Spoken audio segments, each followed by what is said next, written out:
lista del grupo R y me gustaría, por favor, me confirmarais vía chat que me escucháis y veis mi pantalla para poder empezar.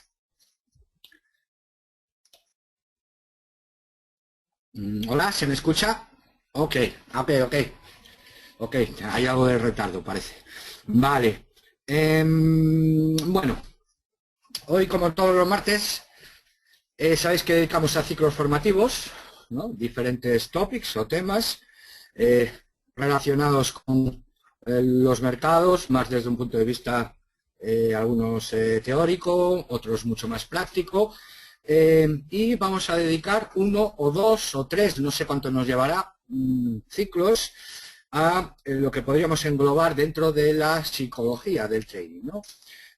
Notar que en casi los 3 años que llevamos dando webinarios semanales, apenas hemos rozado el tema de la psicología, y por lo tanto vamos a poner el foco, vamos a entrar en, digamos, para ponernos al día dentro de este tipo de enfoque, y vamos a concentrar, digamos, bastante tiempo en este asunto, ¿ok? Como pequeña introducción, refrescaros que allá por el... Hay un webinario, dejadme recordar, sí.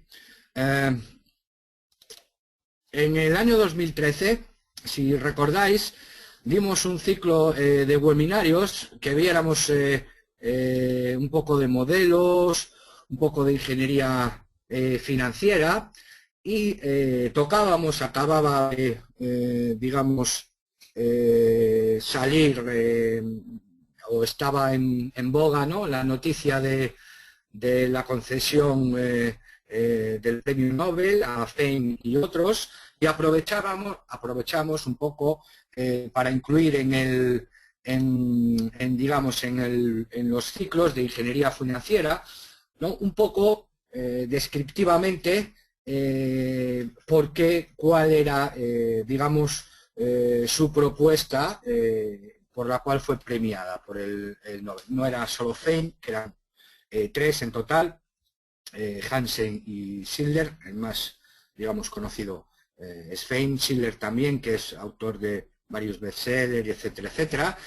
Y como modo de refresco un poco para situarnos, resumen de prensa, sabéis que hay una especie de resumen de prensa y luego hay un poco más los papeles técnicos, pero ellos más es el trabajo es un trabajo empírico, ¿de acuerdo? Nos decían que es muy difícil la predicción del precio de los stocks o de cualquier activo en el corto plazo, ¿no? Para un día, para medio día, incluso para alguna semana más. Pero que la cosa cambiaba un poco cuando ampliábamos el horizonte de predicción, 7 años, ¿no? Y digamos que su fundamento, ¿no?, podría resumir bastante bien en el gráfico que veis, ¿no?, que en el corto plazo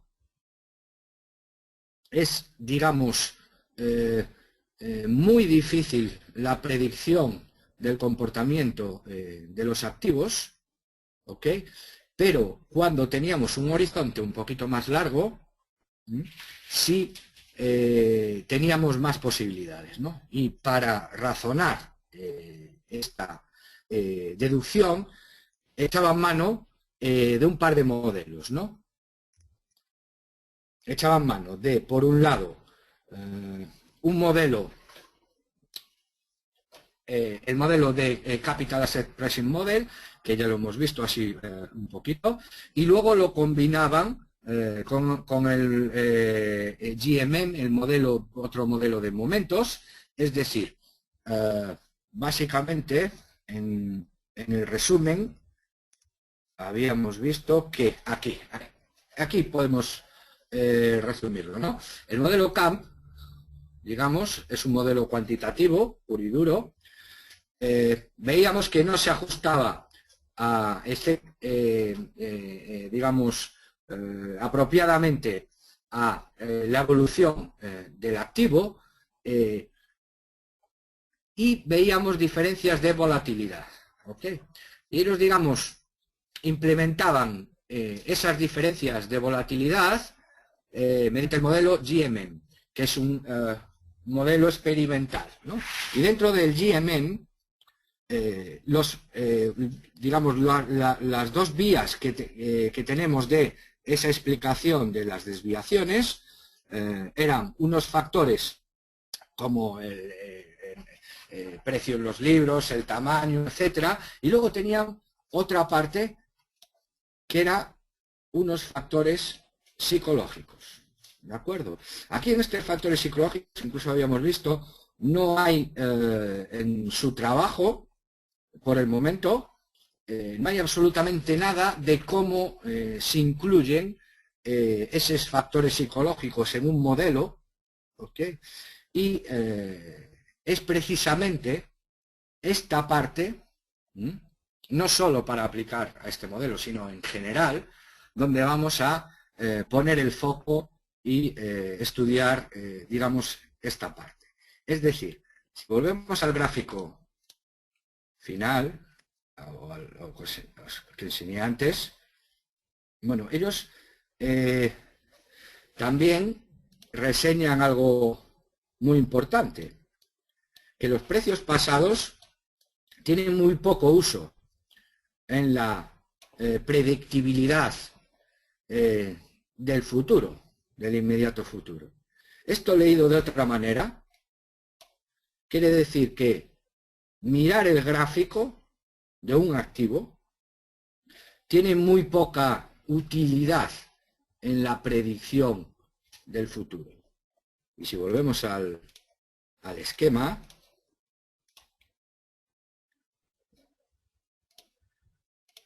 esta parte sombreada tiene muy poco que decir aquí. Entonces, ¿qué es lo que necesitamos para intentar predecir esto? Necesitamos algo que no esté aquí. Si lo hacemos en línea de tiempo, aquí es el presente, aquí tenemos el futuro y aquí tenemos el pasado. Para predecir esto nos es de poca utilidad, estos datos, nos es de poca utilidad. Luego necesitamos algo que esté fuera de aquí, que esté fuera de los mercados, para ayudarnos a la predictibilidad. Y precisamente lo que está fuera de los mercados son las noticias, por supuesto, que en cierta manera la implementan los modelos y los estiman, y por el otro lado la psicología o las emociones. Es decir, podríamos resumirlo como el comportamiento ante, o la forma de reaccionar ante los eventos, ¿no? Digamos que la teoría de las emociones o la psicología, en este caso, está orientada hacia los efectos de reacción. ¿Ok?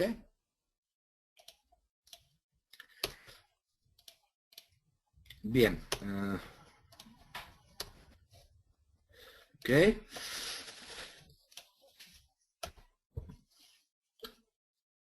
Bien.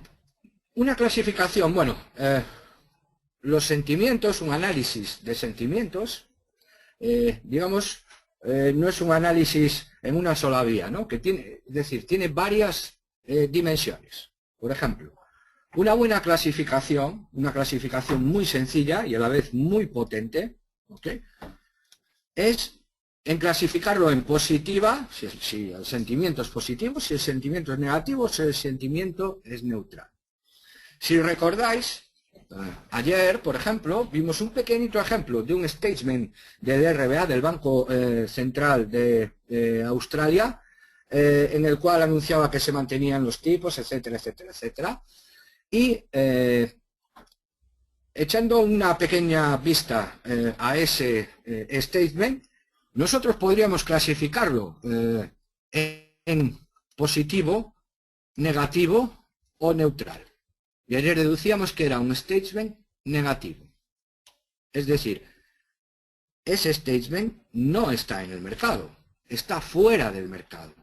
Necesitamos otras herramientas para interpretar datos que no sean las cotizaciones, por decirlo de alguna manera. ¿Ok? Y no es un dato cuantitativo, no es un dato macro, un statement.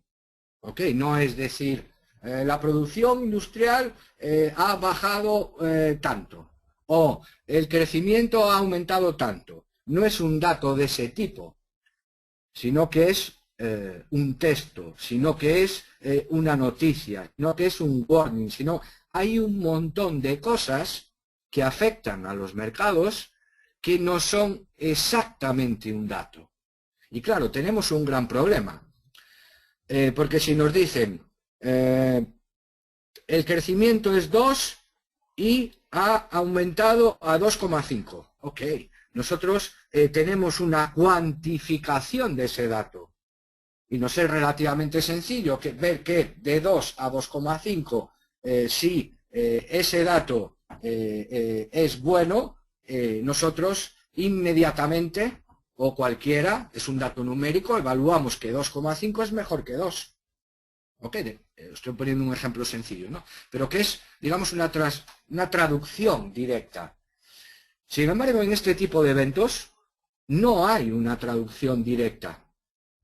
El statement no nos decía arriba negativo, no, nos ponía pues 10, 20, 30, 40 frases.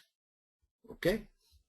Bien, pero aparte de esa clasificación muy general, un statement, también podemos obtener más cosas, ¿no? Como son futuras intenciones, como es el riesgo, como es decepción, como es veracidad y otras muchas emociones. ¿Ok? Incluso nosotros podemos saber si está mintiendo o no. Lógicamente,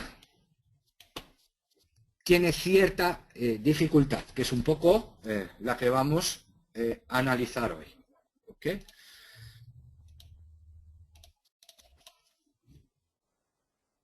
¿Cómo se hace esto? ¿Cómo en la práctica, cómo se hace?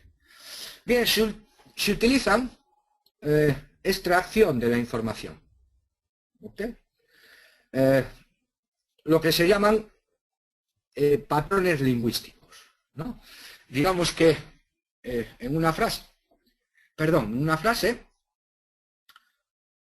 nosotros tenemos un sujeto, tenemos un verbo y tenemos un objeto, etcétera, etcétera, etcétera. ¿Ok? Nosotros analizando el tipo de lenguaje empleado y las estructuras empleadas, podemos extraer distinta información. ¿Ok?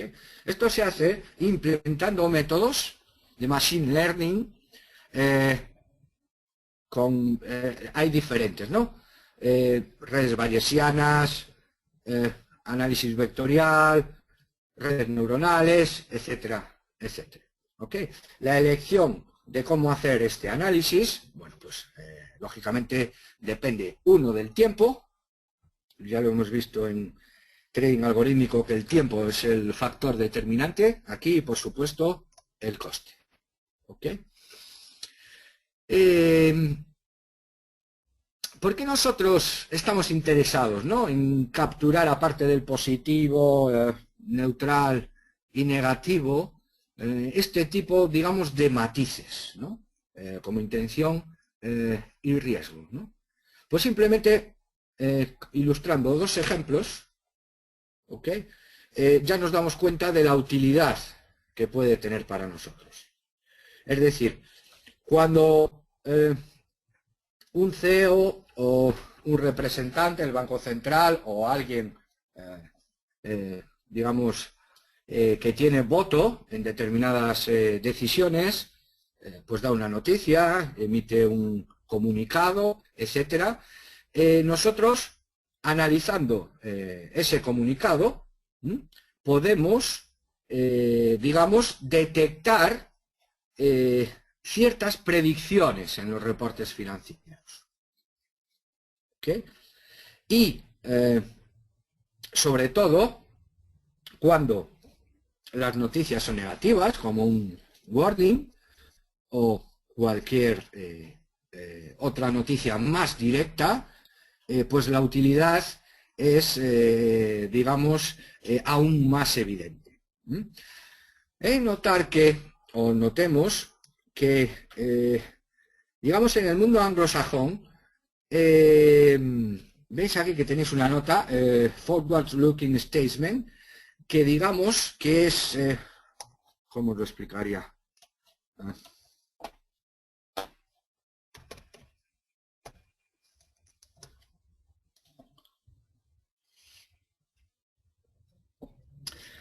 En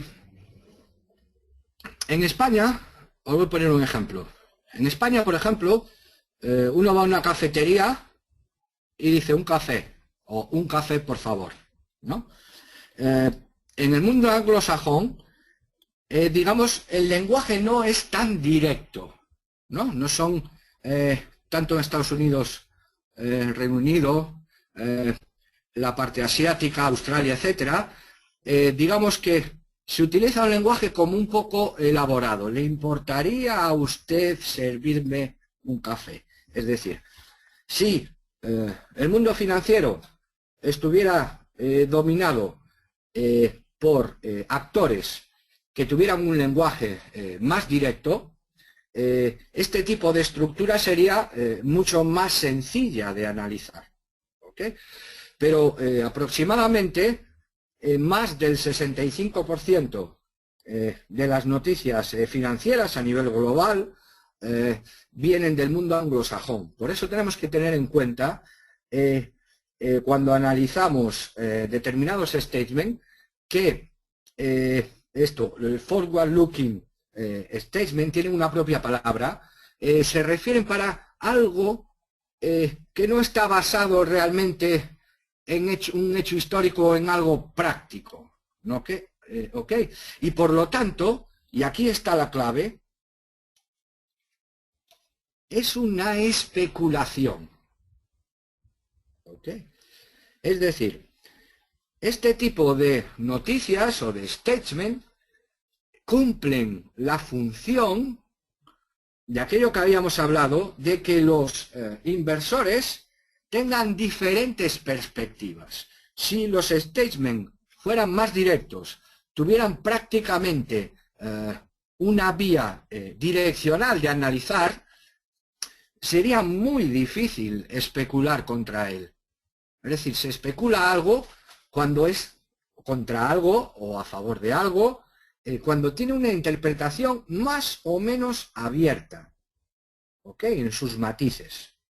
No puede ser 100% segura, ¿no? Y esto, incluso por ley, se utiliza, en el mundo financiero son el 100% de lo que se utiliza.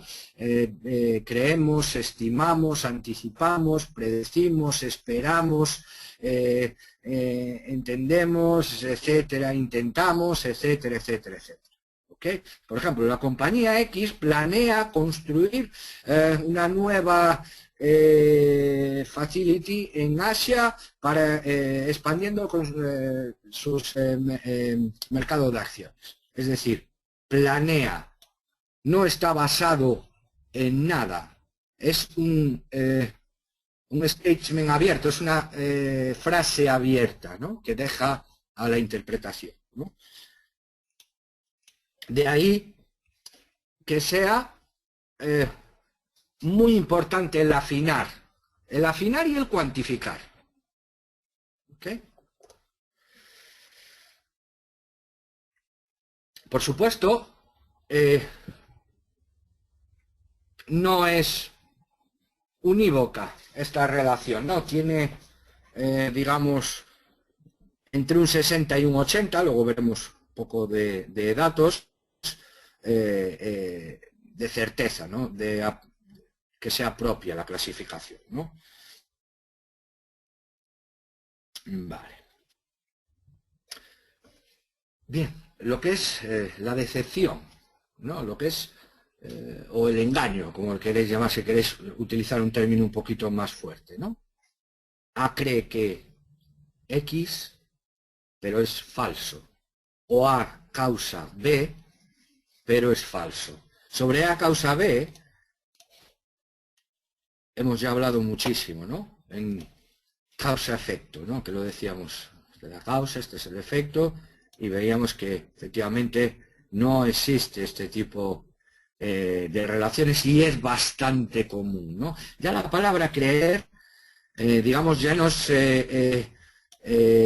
es una afirmación 100%, ¿ok? Veremos basado en patrones lingüísticos, etcétera, pero causar es una palabra un poquito más formal y ya tiene, digamos, más intención, ¿no? de veracidad, al menos la intención. ¿Ok? Nótese o notar que en el texto, cuando leemos unas minutas de un banco central, no vemos a la persona. Aparte, aunque lo vemos, es bastante complicado, ¿no? Incluso para los expertos en esta materia. Muchos de vosotros habréis visto o un cacho o todas, algunas comparecencias, pues por ejemplo, de Mario Draghi al cargo del BCE, y veis que lee exactamente el statement, sin saltarse un punto ni una coma. La expresión de su lenguaje corporal está bastante entrenado, bastante acotada a determinadas normas. Luego en el turno de preguntas, quizá, solo quizá, o no se sabe si es que se analiza o realmente él quiere mostrar esas determinadas, digamos que tiene una ambigüedad muy calculada, precisamente para toda la gente. De todas maneras, si nosotros analizamos la postura, echamos un pequeño vistazo, lo miramos fijamente, también tenemos más pistas, ¿no? Que solo con el texto. Pero en estos casos de banqueros centrales ya es mucho más difícil.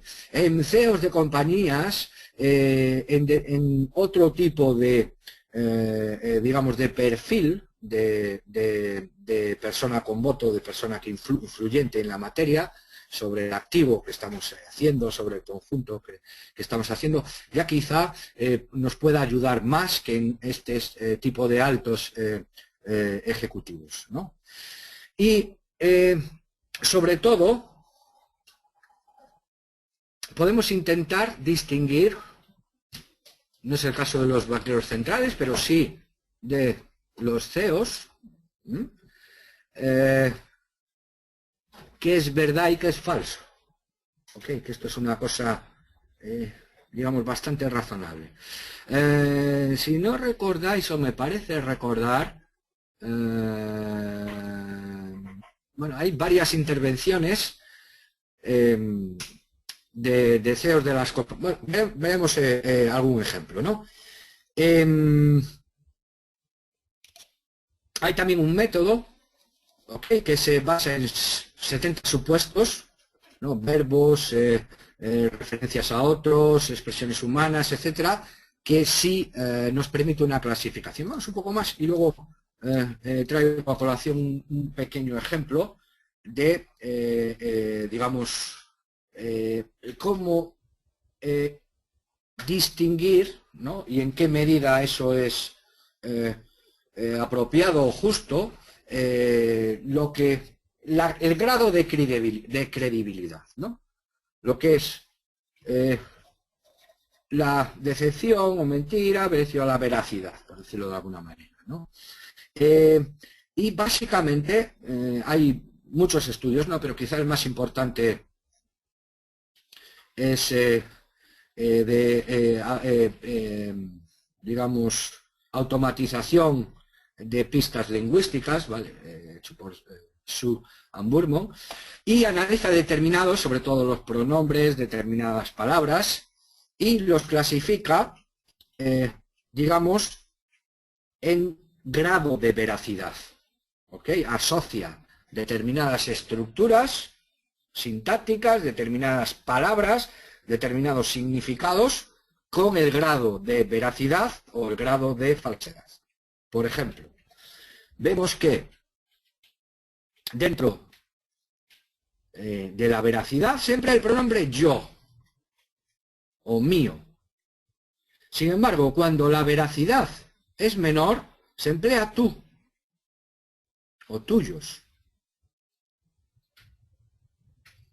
Ok, así hay otros ejemplos, hay muchos más patrones. Pero lo que importa señalar de esto es que con determinados patrones lingüísticos, nosotros podemos analizar o clasificar e incluso cuantificar el grado de veracidad de la información. Okay. No solo con esto, pero esto es una de las herramientas que se utilizan. Okay. Hay muchos trabajos sobre esto y en general bastante interesantes. Por ejemplo, aquí tenemos el ejemplo, es un ejemplo no muy antiguo, del 2012, pero quizá recordamos en España, si recordáis, en España, una de las últimas noticias, sabéis que una casa de análisis llamada Gotham descubrió que determinada compañía, que no voy a nombrar, que se dedicaba a la venta de Wi-Fi, de comunicaciones inalámbricas, pues que basado en las cuentas, entre comillas ponemos las cuentas, bueno, pues descubrió pues que la compañía llevaba como mínimo 3 o 4 años inflando, en el 90% de la compañía era mentira. Y el CEO de esa compañía salió primero, digamos, desmintió la noticia mediante comunicados y después la desmintió mediante una rueda de prensa, etcétera, incluso la CNV. Bueno, no sé si conocéis la historia, pero ya solo con el segundo comunicado, determinados investigadores en concreto, los nombraré al final, ya dedujeron que el CEO estaba mintiendo. ¿Ok? Es un arma tan potente que permite no solo estos matices de mentira, de intención, de riesgo, sino otros muchos más, procesarla muy rápidamente e incluso operar, actuar sobre ella, ¿no? Pero no nos adelantemos, veamos un poquito más, ¿no? Por supuesto, hay otros 13 estudios similares que utilizan más palabras negativas, los que mientes, más go, lead, métodos de movimiento, excepto la gente que, o los statements que son más veraces, no son tan taxativos, ¿ok? Dejan un poquito más abierto, excepto sí, pero aceptan alternativas. Sin embargo, los que son más mentira tienden a polarizar, digamos, las cosas, recargando, incluso sacar aspectos, digamos, adyacentes que no tienen mucha relación con el asunto, ¿ok? Digamos que es bastante, tiene en humanos, luego de un 60 a un 80, ¿ok? Por ciento. Porque esto es fácil de saber. Porque se hace el grado de aproximación que tiene y luego es perfectamente comparable a si fue verdad o no. ¿Vale? Y están basados en esa parte. ¿Okay? Luego veremos cómo lo hacen también las máquinas. Bueno, hay algunas en el 66, por ejemplo, en este caso. Vale, pero luego también tenemos, aparte de la intención, riesgo, veracidad, falsedad, también tenemos más detalles, ¿no? Las 5 básicas, ¿ok? Es, digamos,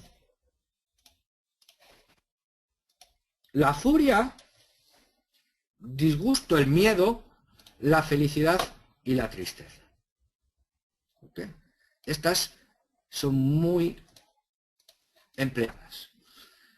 Por supuesto, con el reconocimiento facial es mucho más, digamos, podemos completarlo, ¿no? Hemos visto que a lo mejor en algunos tipos de personas sí, CEOs y demás, pero en altos ejecutivos es difícil ver una cara de furia, en un banquero central, ver una cara de tristeza, ¿no? Ver una cara de sorpresa, sobre todo, porque es bastante difícil, no así en otros aspectos que nos puede ayudar. ¿De acuerdo? Luego el tema de la universalidad, ¿no? Ya he comentado un poco la diferencia de los dos mundos, ¿no? Del mundo más anglosajón en cuanto al lenguaje, a la forma de expresar esa emoción. Pero luego hay, digamos, las expresiones, también hay diferencias entre, daos cuenta que a lo mejor una noticia acerca de una acción del Nasdaq es escrita por un periodista japonés en Asia en lenguaje inglés, por decirlo de alguna manera, ¿no? Y ahí tenemos que meter otro grado más de incertidumbre, ¿de acuerdo? Porque no es las emociones, por ejemplo, felicidad, sorpresa y tristeza y demás, son más, por decirlo de alguna manera,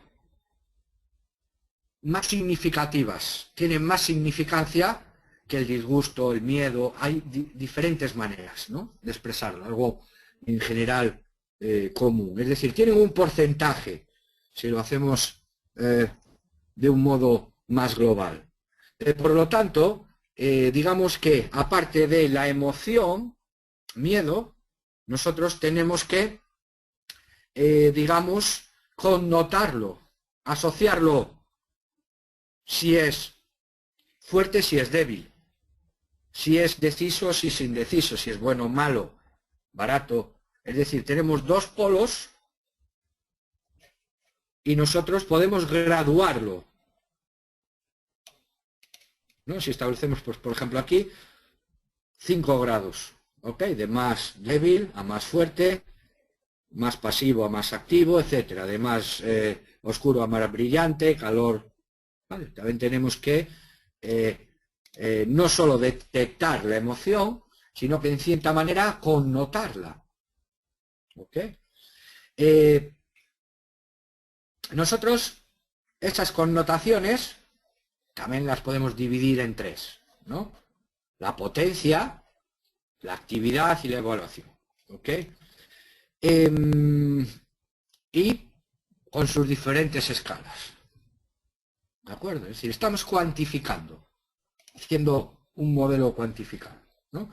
Esto para, digamos, calibrar estas emociones, se hacen test psiconométricos para las personas, ¿no? Que nos ayuda muchísimos test, nos ayudan a calibrar una cosa, ¿no? Cuando queremos calibrar un instrumento de cualquier medida o demás, realizamos varias pesadas, hacemos unas operaciones aritméticas con las pesadas y establecemos un calibre, Vale, pues las emociones analizadas de los textos se calibran con los test psiconeométricos de las personas. ¿De acuerdo? Digamos que es la manera de hacerlo calibración, ¿no? Y asumiendo que efectivamente la clasificación de las emociones es muy difícil, ¿ok? Digamos, establecemos un cierto grado. Por ejemplo, en esta tabla, ¿no? Se obtienen los siguientes resultados, ¿no? Sobre 6 emociones, en 1250 noticias, ¿ok?, de los periódicos New York Times, CNN, BBC News, Google News, etcétera, se le pusieron la tabla en estos test psiconométricos a determinadas personas y vemos, digamos, cuánto de acuerdo están con ellos, ¿no? Como veis, la tristeza y el miedo son las emociones, digamos, más coincidentes entre las personas. ¿Ok? La sorpresa y el disgusto, digamos, son las que tienen más divergencia. ¿Ok? Es decir, sobre estas 1250 personas, imaginaros, pues 800 personas la clasificaron como de una noticia triste. ¿De acuerdo? Así es la manera de, digamos, ver, calibrar, ¿no? Cuánto tenemos, cuánto de apropiado es. Y para las máquinas, es decir, para los algoritmos, ¿no?, también se hace esa calibración, ¿de acuerdo? Y vemos que, por ejemplo, podemos clasificar en diferentes felicidad, bueno, sorpresa, según el número de blog post y sacar una ratio, ¿no? De acuerdo, también lo podemos hacer. Ok, vemos que efectivamente aquí no tiene poca utilidad, ok, con estos parámetros propuestos. Okay. Sin embargo, si hacemos un modelo quizá un poquito más, digamos, elaborado, ¿no?, teniendo en cuenta pues lo que hemos visto antes, ¿no?, aparte de tener esos patrones lingüísticos, ser capaz de clasificar la fuerza o la debilidad de las palabras, la actividad o la inactividad de determinadas cosas, ¿no? Y si establecemos pues 6 topics, ¿no?, juntamos los dos, luego tristeza y miedo los teníamos muy bien clasificados y la sorpresa y el disfrute, ¿no? Y luego, por supuesto, un cajón desastre de las palabras, ¿no? Entonces, somos capaces de clasificarlas, cada una de las palabras del texto, es decir, haciendo un análisis del texto. ¿Ok? Bien, otro punto también a tener en cuenta en las emociones son las redes sociales, que decimos nosotros, ¿no? Notar que aquí el lenguaje es quizá un lenguaje más directo, pero sobre todo, aparte de ser más sintético, por decirlo de alguna manera, se utilizan caracteres especiales, ¿no?, emoticonos, hashtags y demás, que también tienen su propia clasificación dentro de las emociones, que quizá más visual, ¿no? Si utilizamos un emoticono dentro de un tipo de emoticonos, es mucho más directo, digamos, analizar la emoción. De hecho, ya llevan la palabra, bueno, es un poco redundante, emoti, digamos, refleja directamente la emoción, ¿no? Resultados, en general. ¿Ok?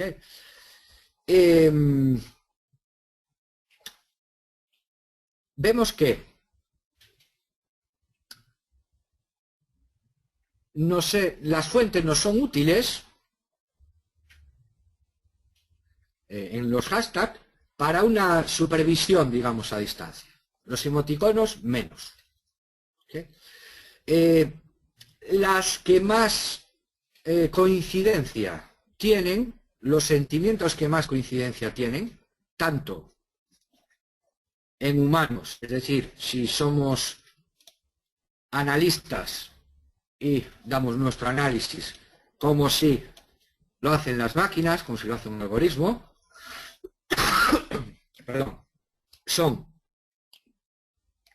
la felicidad, la tristeza y la furia. Con respecto al miedo, hay diferentes resultados según el modelo utilizado, que ya lo hemos visto. ¿Okay? Bueno, hay muchas más aproximaciones, sobre todo en Oxford se están implementando cada vez más modelos de este tipo, etcétera, etcétera. Luego hay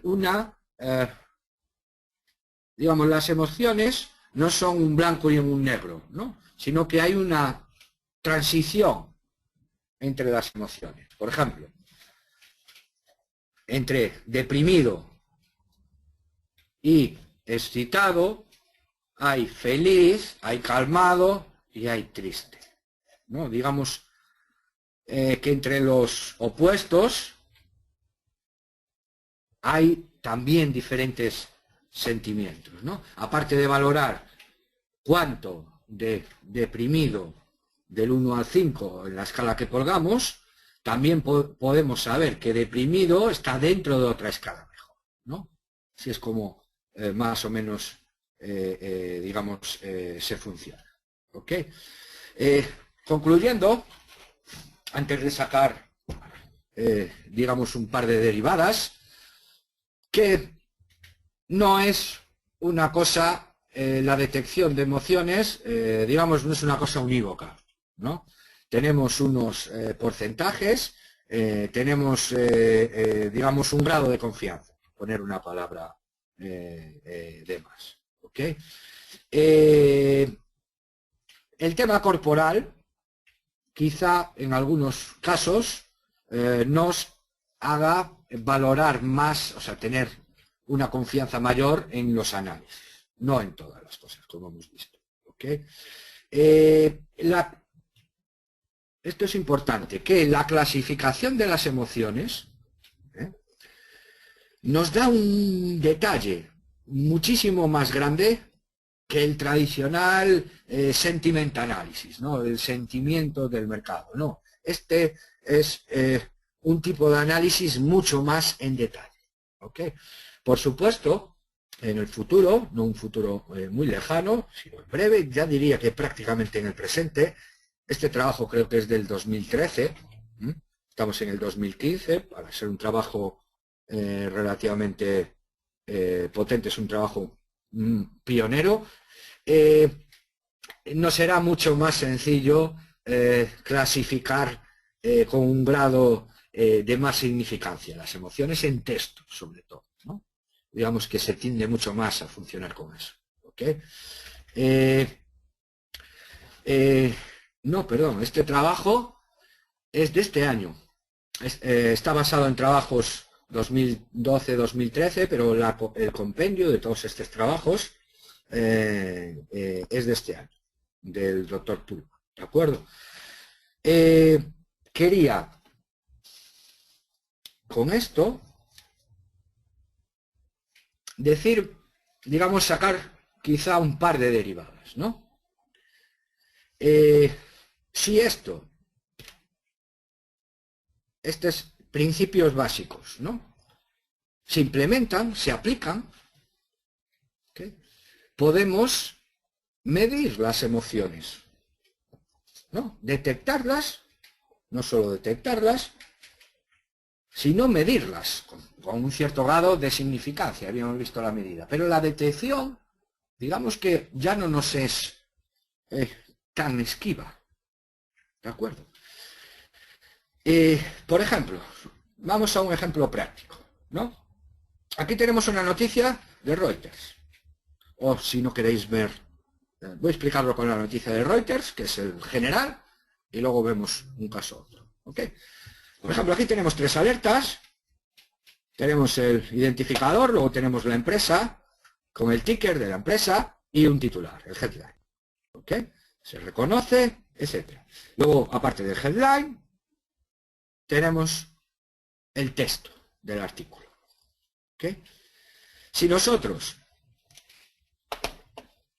hacemos un análisis, el tiempo de la noticia, ¿ok? La fuente,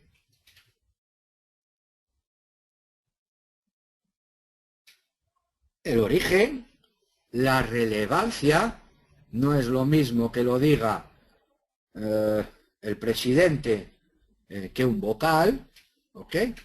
Los 3 grados que veíamos al principio de la noticia, positivo, neutral o negativo, ¿vale? Con un numerito, lo cuantificamos.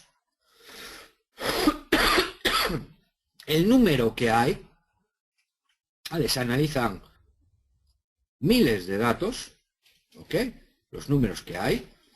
Lógicamente hay que filtrarlos por la novedad. Muchas veces las noticias no son frescas. Hay que ponderarlo también en la ecuación con la novedad de esa noticia. Una noticia más novedosa es más impactante que una menos novedosa, por supuesto.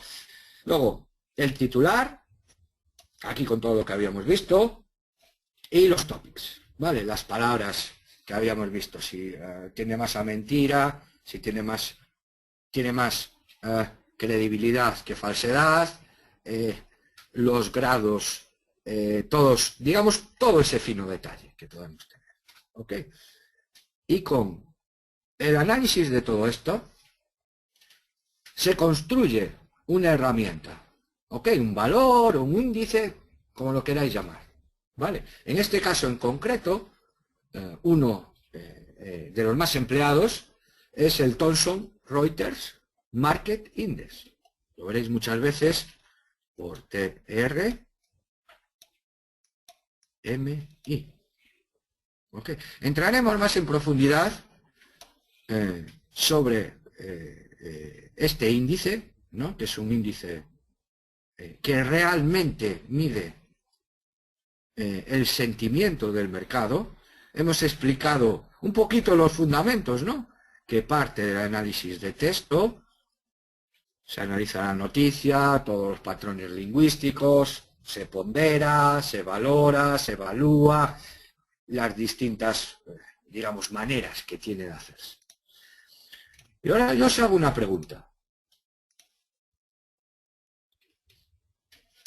¿Vosotros sabéis, ahora con lo que acabamos de ver, por qué nada más salir una noticia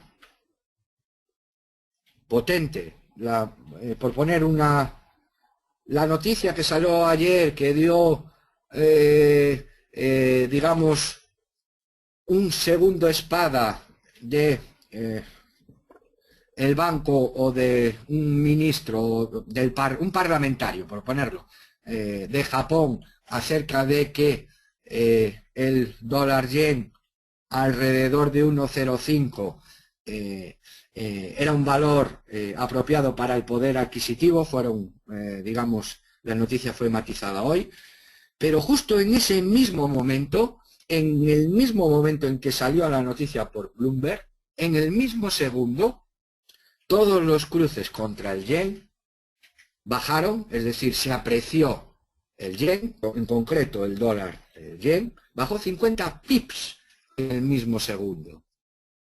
Vosotros imaginaros, ¿no? Aunque estuvierais en directo, el tiempo que os lleva escuchar, analizar, pensar y actuar es mucho mayor a la reacción inmediata que tiene el mercado. Entonces podéis deducir que un mecanismo de este tipo enchufado a Bloomberg, Reuters y a muchos otros más, está analizando todo ese tipo de acontecimientos en tiempo real, valorándolos de esta manera. Vale, nosotros, si hacemos un algoritmo de reconocimiento de las palabras, de reconocimiento de estructuras, lógicamente es un tema complejísimo, ¿no? Pero salvando las distancias, nosotros podemos analizar el texto, podemos hacer un algoritmo que nos analice el texto y nos lo valore. Quizás no con todo el detalle, pero somos capaces, por ejemplo, de poner estas tres: positivo, neutral y negativo. Por supuesto, la relevancia, analizando la fuente; por supuesto, la hora; por supuesto, a los activos que afecta; si es una noticia fresca o no, etcétera, etcétera, etcétera. No sería especialmente difícil. ¿Ok? Por ejemplo, todos tenemos un MetaTrader por ahí. Veis una pestaña que tiene News, ¿no? Si le dais ahí, yo la que tengo ahora mismo es esta. Bien, la agencia de noticias DJ News, ¿de acuerdo? Hay varias, pero bueno. Es por poner un ejemplo práctico, ¿no? Tenemos la fecha, la hora, tenemos el titular, ¿ok? Y tenemos la compañía, ¿ok? Tenemos la persona y tenemos la cantidad. Luego tenemos la noticia. Nosotros podemos esto traducirlo en varios números según categorías. ¿Ok? Si nosotros tenemos eso, ese traductor, vayamos a llamarlo de esa manera, nosotros podemos analizar todas las noticias y valorarlas en tiempo real. ¿Ok? Un paso más allá es operar en consecuencia de esas valoraciones que se tienen. ¿Vale? Habéis de notar que es una cosa, entraremos mucho más en detalle en siguientes webinarios en este tipo de análisis, pero por poneros, para distinguir las cosas, ¿no? ¿Quién puede decirme algo que conozcáis para medir el miedo? El índice del miedo, por ejemplo. ¿Quién puede decirme algo sobre el índice del miedo? El llamado índice del miedo, o VIX, ¿no?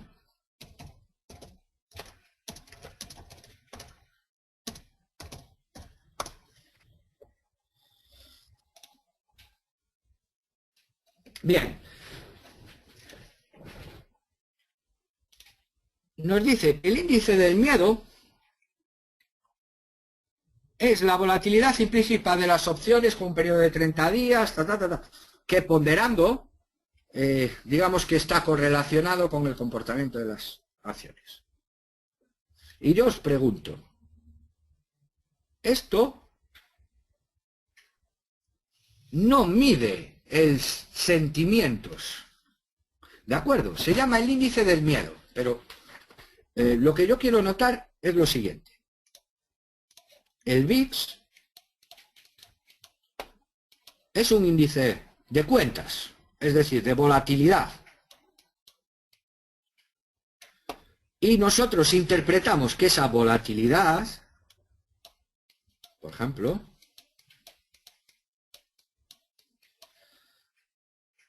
si es alta volatilidad, el SP500 baja, es decir, nos mide el miedo, más volatilidad, más miedo, menos volatilidad, menos miedo. Pero esta asunción va aquí.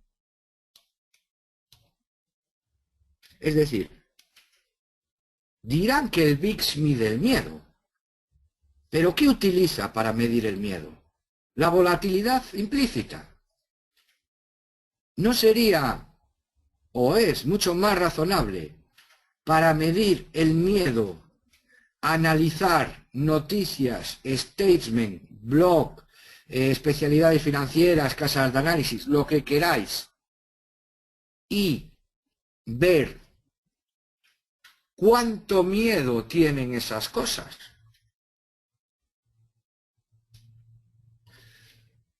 Hay que distinguir muy bien lo que es una cosa y lo que es la otra.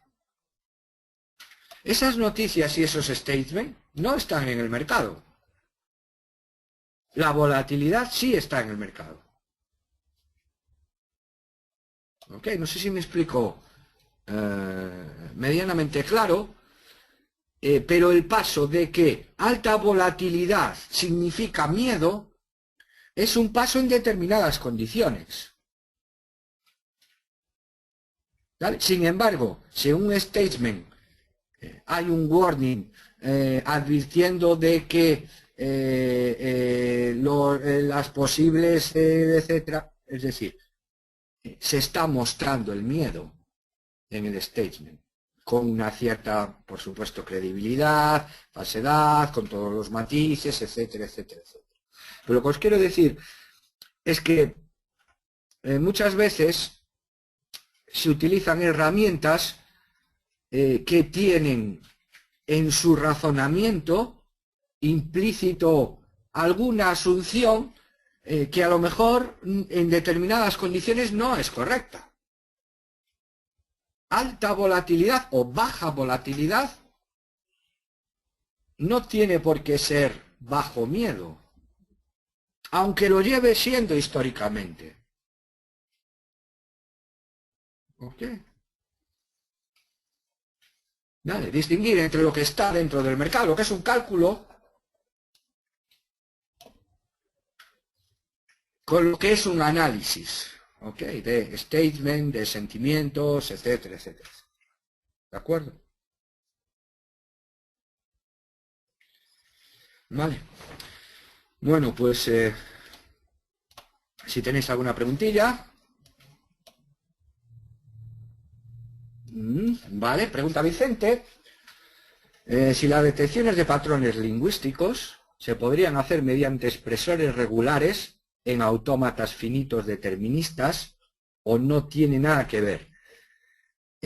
Lo que tú quieres decir es que, por ejemplo, por ir más, ponerlo más sencillo. Nosotros aquí hicimos un algoritmo que reconocía una secuencia de 30 números, ¿de acuerdo? Que era capaz de reconocer las secuencias de 30 números. ¿Okay?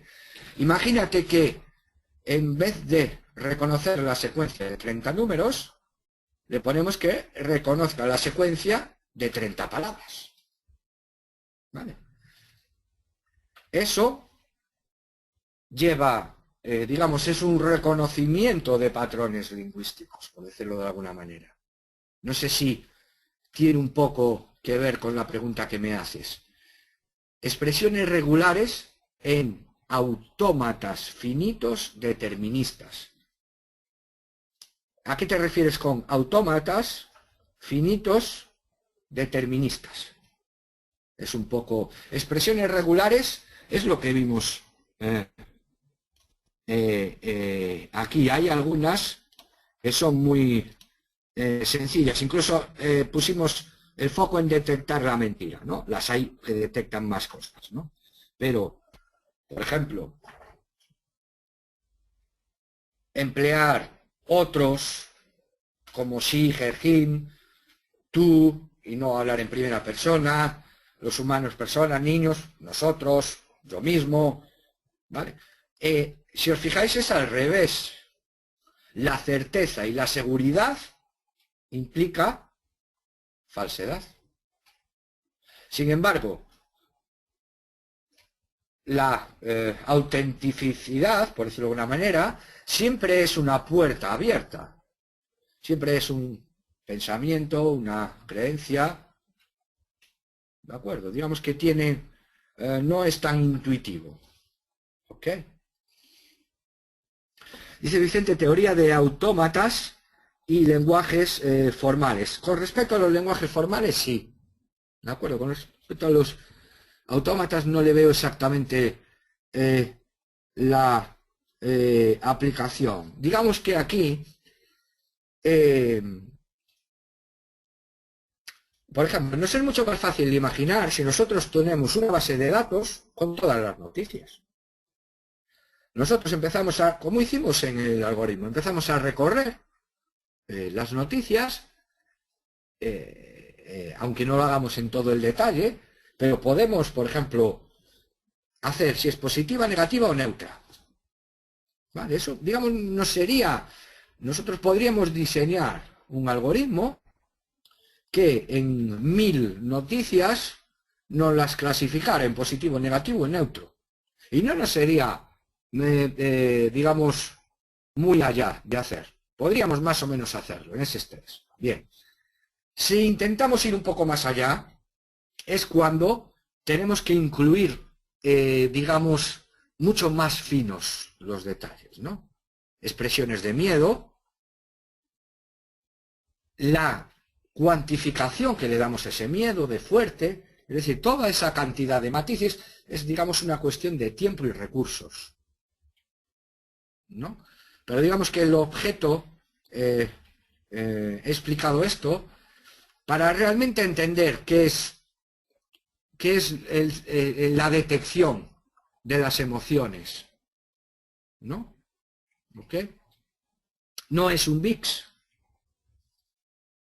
El VIX, digamos que tiene la trampa lógica de asimilar volatilidad a miedo, alta volatilidad a miedo y baja volatilidad a no miedo o a confianza, como la queráis llamar.